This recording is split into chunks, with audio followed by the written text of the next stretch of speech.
అందరికీ నా హృదయపూర్వకమైన నమస్కారాలు తెలియజేసుకుంటా ఉన్నా. ఈ దేవాంగ జాతి బ్రతుకున్నంత కాలం, ఈ భూమి మీద దేవాంగ జాతి ఉన్నంత కాలం బొమ్మల వాళ్ళ పేరు చిరస్థాయిగా ఉండిపోతుందని సందర్భంగా మీకు తెలియజేసుకుంటా ఉన్నా. ఏ కార్యక్రమం చేపట్టినా, ఎక్కడ ఏ చౌల్ట్రీ కట్టినా ఆ బొమ్మల వారి పేరుతోనే ప్రారంభమవుతుందని సందర్భంగా మీకు తెలియజేసుకుంటా ఉన్నా. ఎప్పుడో నా చిన్నతనంలో శ్రీశైలంలో చూసా. నేను అక్కడికి పోయినప్పుడు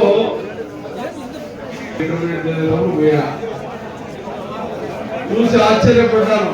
మా వాళ్ళు కూడా ఇంత పెద్ద ఆ రోజు శ్రీశైలంలో పెద్ద, ఇప్పుడైతే అది చిన్నదనిపిస్తుంది కానీ ఆ రోజుల్లో పెద్ద బిల్డింగ్, పెద్ద కన్స్ట్రక్షన్ అనుకున్నా.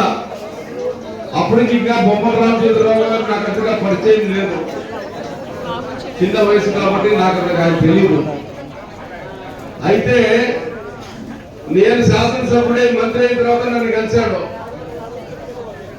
అప్పుడు నేను తెలుసుకున్నా, ఈ పెద్ద ఆయనే కదా శ్రీశైలంలో కన్స్ట్రక్షన్ చేసి దేవాంగ సత్రాన్ని నిర్మించి ఇచ్చినటువంటి, మన జాతికి ఇచ్చినటువంటి వ్యక్తి అని చెప్పిన అప్పుడు భావించా.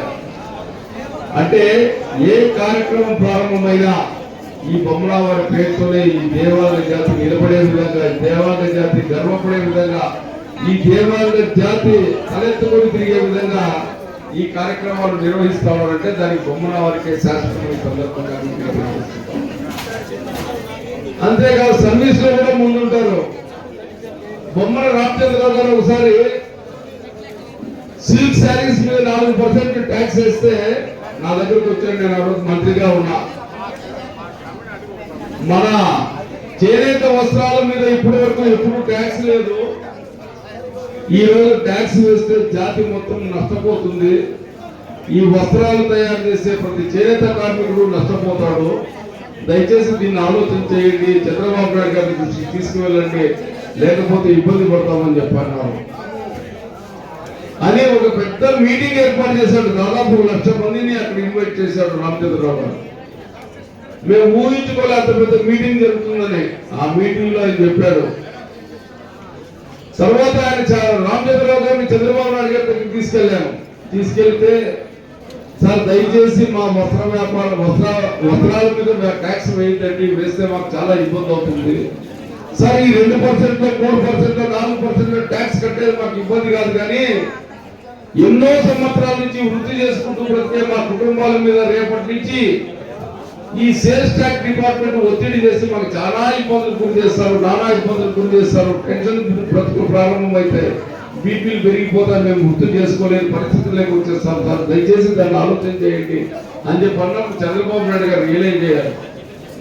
కరెక్టే, ఇన్ని రోజులు ఈ చేనేత వృత్తికి లేదు, ఈ కష్టాలు మనం తెచ్చిపెట్టాం ఊహించుకొని అప్పుడే అక్కడే ట్యాక్స్ రద్దు చేసేసాడు.